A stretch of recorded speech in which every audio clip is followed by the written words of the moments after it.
Assalamualaikum dan salam sejahtera kepada Dr. Amirul. Kami yang terdiri daripada 6 orang ahli iaitu Nitya Prakash, Nur Munirah, Hamsavani, Cynthia Darshni, Nur Filzah dan Nurul Balkis. Kumpulan kami telah memilih tajuk laporan yang berkaitan jurang jagaan audit.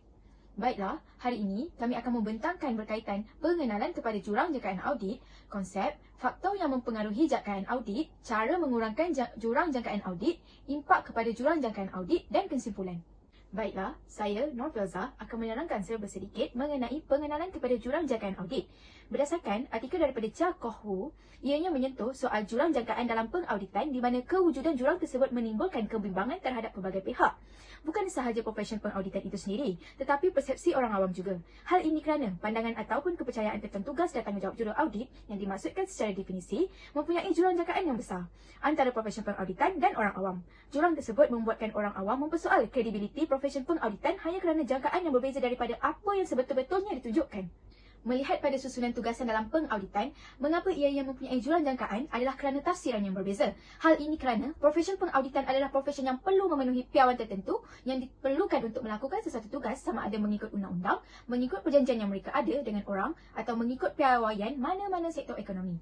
Oleh itu, ia berkait rapat dengan kepercayaan sama ada dengan orang awam di dalam industri dan sebagainya. Disebabkan persepsi orang awam sedemikian rupa, profesion pengauditan perlu dipenuhi dengan orang yang boleh dipercayai. Kecakapan dalam tugas adalah sebahagian daripada faktor kepercayaan itu. Tafsiran yang disalah anggap oleh orang awam memberi impak yang besar kepada krisis liability undang-undang yang dihadapi profesion perakaunan. Kecelaruan sebegitu memberikan jurang jangkaan antara kedua-dua belah pihak dan jika jurang tersebut dibiarkan seperti yang dinyatakan di dalam artikel tersebut, maka masalah tidak akan selesai. Walaupun jurang tersebut sudah lama wujud, ianya tidak patut dibiarkan tanpa kajian yang lebih mendalam dalam mengetahui punca sebenar jurang tersebut berlaku. Untuk tidak menuding jari hanya kepada profesion pengauditan semata-mata, artikel tersebut melakukan kajian yang menyeluruh tentang jurang tersebut dan cara untuk mengurangkannya. Di samping itu, artikel tersebut juga menggariskan pemahaman bahawa jurang itu tidak seharusnya berpihak kepada pengauditan sahaja.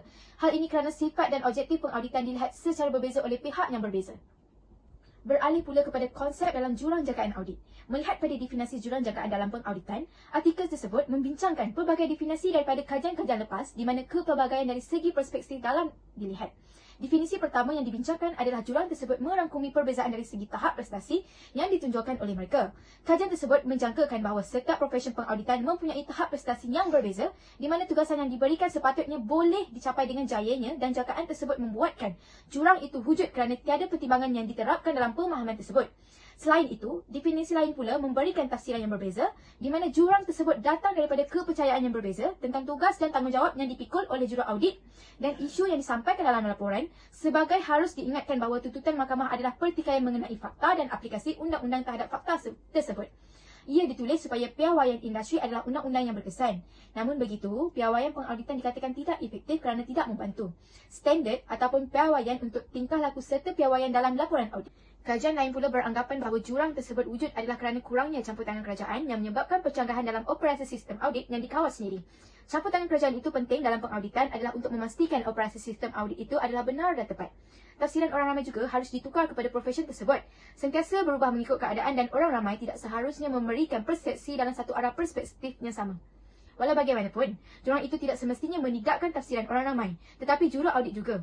Hal ini kerana ketidakkecekapan mereka dalam bertindak balas dengan tafsiran orang ramai menyebabkan jurang tersebut berlaku. Oleh itu, mereka harus pantas mengenal pasti punca jurang itu diperkatakan supaya persepsi dari kedua-dua belah pihak dapat diseragamkan dan cara untuk mengurangkannya boleh dilakukan. Nama saya Nurul Balkis binti Nurul Amin, nombor matriks A177014. Saya akan menerangkan tentang definisi perkawanan, pengauditan dan teori agensi. Perkawanan adalah proses mengenal pasti, mengukur dan menyampaikan maklumat ekonomi dan kewangan untuk membolehkan penilaian dan keputusan yang tepat oleh pengguna maklumat. Oleh kerana kawalan dan konflik kepentingan yang timbul antara prinsipal dan ejen, orang bebas iaitu juru audit terlibat untuk mengesahkan laporan ejen untuk memberikan kepercayaan kepadanya kerana pemisahan hak milik. Kredibiliti yang ditambahkan oleh pengauditan memperkuat kualiti maklumat dalam penyata kewangan. Contoh badan perkawanan di Malaysia iaitu Lembaga Piawaian Perkawanan Malaysia MASP yang memainkan peranan utama untuk meningkatkan amalan perkawanan negara.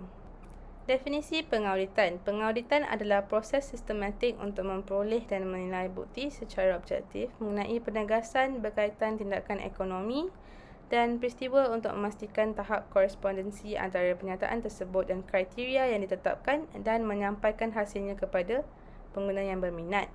Contoh badan perkawanan di Malaysia iaitu Institut Malaysia bagi Accountant MIA, di mana profesion pengauditan Malaysia dikawal selia. Teori agensi menganalisis hubungan antara dua pihak iaitu pelabur dan pengurus. Ejen ataupun pengurus berjanji untuk melaksanakan tugas-tugas tertentu untuk prinsipal iaitu pelabur. Prinsipal pula akan melaksanakan untuk memberikan penghargaan kepada ejen. Menurut teori ini, peranan juru audit adalah mengawasi hubungan antara pengurus dan pemilik. Pengurus dan pemilik harus menyedari bahawa juru audit tidak mempunyai tanggungjawab perakawanan, tapi hanya lihat bahawa pengauditan dilakukan dengan betul. Seterusnya, saya akan menerangkan tentang konsep jurang jangkaan. Harapan tinggi dari pihak pengguna penyata kewangan yang mewujudkan jurang antara harapan juru audit dan pengguna terhadap fungsi audit. Pelbagai kajian telah diadakan serta mengesahkan wujudnya jurang jangkaan audit. Jurang jangkaan audit telah menjadi topik yang sangat menarik di seluruh dunia, termasuk Malaysia, untuk penyelidikan secara umum. Perkara ini disebabkan oleh siri kegagalan korporat, skandal kewangan dan kegagalan audit di negara-negara maju. Kajian penyelidikan menunjukkan bahawa jurang jangkaan audit disebabkan terutamanya oleh jangkaan audit pengguna yang bermunasabah dan juga persepsi yang tidak realistik terhadap prestasi profesion audit. Apakah yang dimaksudkan dengan jurang jangkaan? Jurang jangkaan berlaku apabila terdapat perbezaan antara apa yang diharapkan oleh orang ramai dari juru audit dan apa yang sebenarnya diberikan oleh juru audit. Jurang jangkaan adalah jurang antara standard prestasi sebenar juru audit dan pelbagai harapan awam terhadap prestasi juru audit. Di Malaysia juga wujudnya jurang jangkaan audit. Fazli dan Ahmad mengatakan bahawa sebahagian besar bukti jurang jangkaan di Malaysia terutamanya mengenai isu-isu yang berkaitan dengan tanggungjawab juru audit. Faktor mempengaruhi jurang jangkaan audit. Juru audit berkanung sering menghadapi peningkatan penelitian awam sejak 1980-an, terutamanya apabila penipuan audit muncul seperti dalam kes Enron di Amerika Syarikat dan kes Maxwell di United Kingdom. Ia ditakrifkan oleh jurang antara jangkaan masyarakat untuk pengauditan dan persepsi orang ramai terhadap prestasi sebenar juru audit. Jurang jangkaan audit ini mampu menghalang orang ramai daripada mengiktiraf sumbangan juru audit dan menjejaskan tujuan pengauditan. Jurang prestasi dan jurang kewajaran merupakan salah satu dua komponen utama jurang jangkaan audit. Faktor pertama yang meningkatkan jurang jangkaan audit ialah tahap kecekapan yang rendah. Kecekapan juru audit bermaksud pengetahuan dan kemahiran profesional yang dimiliki oleh seseorang juru audit. Ia merupakan elemen paling penting yang boleh menjejaskan kualiti audit kerana kekurangan kecekapan juru audit boleh menyebabkan kekurangan prestasi. Maka, ia akan meningkatkan jurang jangkaan audit. Juru audit yang cekap harus mempunyai kelayakan pendidikan yang baik sebelum mereka memulakan kerja pengauditan. Hal ini kerana juru audit mungkin menghadapi situasi yang berbeza, risiko yang kompleks dan menangani proses penyiasatan, sifat masyarakat dan undang-undang yang berbeza juga. Oleh itu, juru audit dikehendaki mempunyai pertimbangan profesional yang tinggi di mana pendidikan boleh membantu. Juru audit diperlukan dan memproses kelayakan profesional seperti ACCA, ACA dan CPA dan lain-lain lagi untuk mendalami pemahaman mereka tentang konsep audit dan keupayaan kemahiran audit.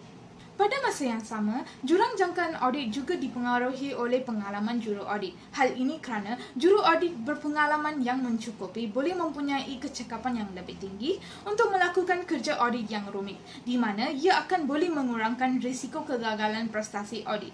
Sebagai buktinya, ia dapat dilihat melalui kes skandal penipuan perakawanan Health South sebanyak $300 juta pada tahun 2003. Contoh ini jelas menunjukkan bahawa kegagalan audit disebabkan oleh juru audit yang tidak berpengalaman. Pasukan audit Ernst & Young mempunyai pengalaman yang terhad untuk memahami risiko kawalan dalaman Health South yang mempunyai kekurangan prestasi audit. Faktor yang seterusnya ialah jurang kewajaran. Salah faham orang ramai mempunyai jangkaan yang tidak munasabah terhadap proses pengauditan dan juga terhadap juru audit yang melebihi jurat keupayaan, di mana mereka menganggap juru audit boleh menyampaikan laporan audit tanpa sebarang kesilapan. Dari sudut juru audit pula, firma perakaunan sebagai pihak ketiga yang bebas dianggap sebagai peserta ekonomi yang rasional. Hal ini kerana proses audit tidak merangkumi semua maklumat kewangan, manakala hanya bahagian penting sahaja yang akan disema. Kerana menyema semua maklumat mewakili kos masa dan kos wang yang tinggi. Usaha berterusan iaitu pertimbangan juru audit terhadap keupayaan firma untuk meneruskan juga boleh mempengaruhi jurang jangkaan audit. Penilaian keupayaan pelanggan untuk menjalankan perniagaan mereka sebagai usaha berterusan adalah pertimbangan juru audit yang paling asas. Jika juru audit gagal berbuat demikian, ia akan menyebabkan jurang jangkaan audit. Oleh itu, juru audit mesti memastikan maklumat yang diperakui adalah bernilai, lengkap, tepat dan boleh dipercayai. Hal ini kerana laporan yang disediakan mungkin berguna dalam membuat keputusan taktikal dan strategik. Juru audit boleh menyebabkan kesilapan berterusan dengan 3 sebab utama ini. Antaranya ialah kekurangan pemahaman juru audit mengenai operasi firma pelanggan mereka, terdapat hubungan kukuh antara pelaporan audit berterusan dan kualiti audit dan juga disebabkan oleh hasil kadang-kala berbeza daripada apa yang diramalkan. Hai, saya Nur Munirah Sakinah binti Nazri bernombor matrik A174186 akan menerangkan tentang cara untuk mengurangkan jurang jangkaan antara masyarakat dan profesional pengauditan. Alternatif yang paling utama adalah juru audit haruslah memperbanyakkan penerangan pada laporan audit tersebut. Menurut Miller, juru bank mengatakan bahawa laporan yang banyak, penerangan akan lebih berguna dan difahami berbanding laporan bentuk pendek. Hal ini disebabkan laporan audit yang banyak penerangan akan memberikan gambaran yang lebih lengkap tentang skop, sifat dan kepentingan audit serta dapat mempengaruhi persepsi masyarakat mengenai audit dan peranan juru audit. Dalam konteks yang agak berbeza, perubahan perkataan pada laporan audit akan turut memberi persepsi yang berbeza di kalangan orang awam. Laporan audit yang pendek juga boleh mengundangkan kesalahpahaman kepada para pelabur kerana kepercayaan mereka bergantung kepada laporan audit tersebut. Sebagai contoh di Australia, kajian yang dilakukan oleh Gay dan Seychelles mendapati bahawa semakan semula laporan audit yang disediakan mengikut Penyata Amalan Pengauditan AUP3 telah meningkatkan pemahaman pengguna tentang tanggungjawab pengarah, tentang kesilapan material, asas untuk membentuk pendapat audit, peranan juru audit, proses audit, peranan juru audit serta sifat dan laporan kewangan. Dan contoh ini kita dapat lihat bahawa laporan audit yang diperluaskan dengan penerangan yang banyak akan dapat mengurangkan jurang jangkaan antara orang awam dan juru audit. Alternatif yang seterusnya yang dapat mengurangkan jurang jangkaan antara orang awam dan juru audit ialah orang awam perlu didedahkan dengan pendidikan mengenai sifat dan batasan audit. Kajian yang menunjukkan bahawa pengguna yang lebih berpengetahuan meletakkan tahap bertanggungjawab yang lebih rendah kepada juru audit berbanding pengguna yang kurang berpengetahuan. Selain itu, pelabur yang berpendidikan lebih baik dari segi perakaunan, kewangan dan kemahiran analisis pelaburan kurang cenderung untuk memerlukan tahap keyakinan juru audit yang lebih tinggi berbanding pelabur yang kurang berpendidikan. Hal ini jelas menunjukkan terdapat perbezaan pengetahuan yang lebih luas berbanding antara juru audit dan pengguna yang kurang mahir. Antara cara untuk meningkatkan pengetahuan orang awam ialah dengan menyampaikan faedah dan kelemahan audit pada hari mesyuarat pemegang saham. Dalam pada itu, pendedahan awal mengenai audit kepada para pelajar turut akan membantu mengurangkan jurang jangkaan tersebut. Hal ini kerana setengah daripada mereka akan bekerja dalam bidang tersebut dan perlu memahami sifat dan batas audit.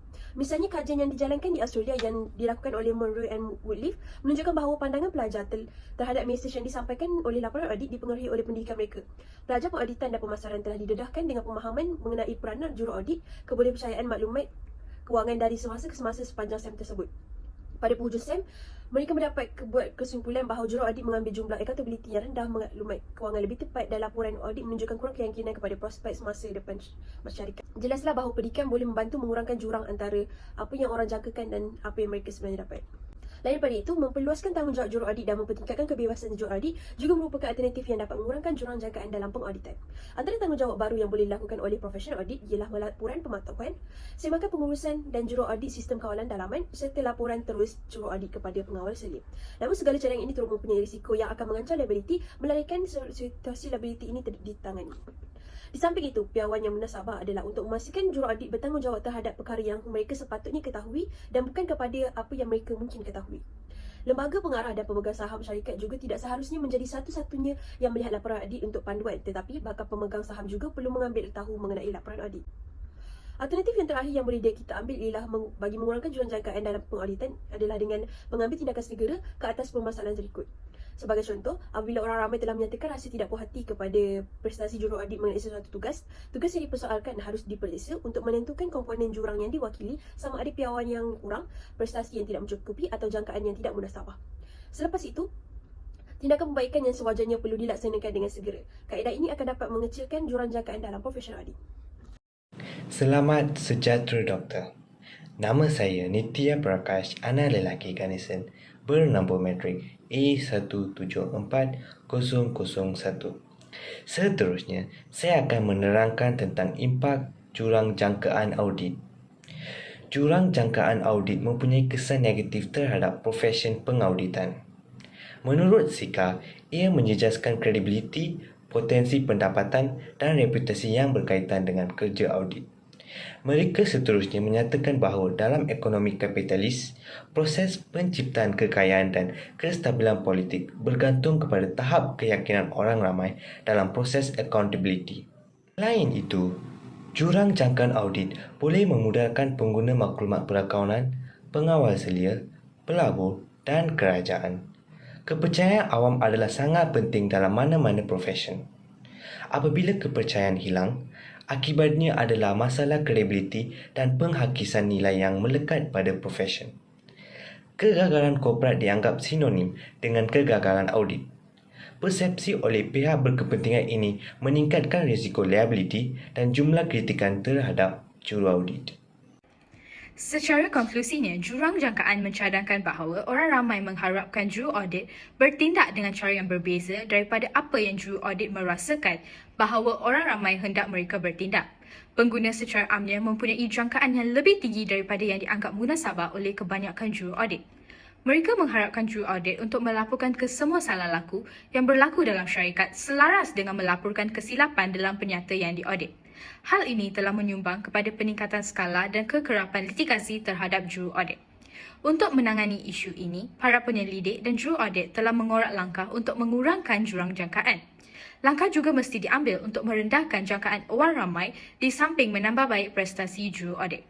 Memandangkan keadaan semasa, ia adalah berkemungkinan tinggi bahawa jurang jangkaan audit akan terus menjadi kebimbangan orang ramai pada tahun yang akan datang.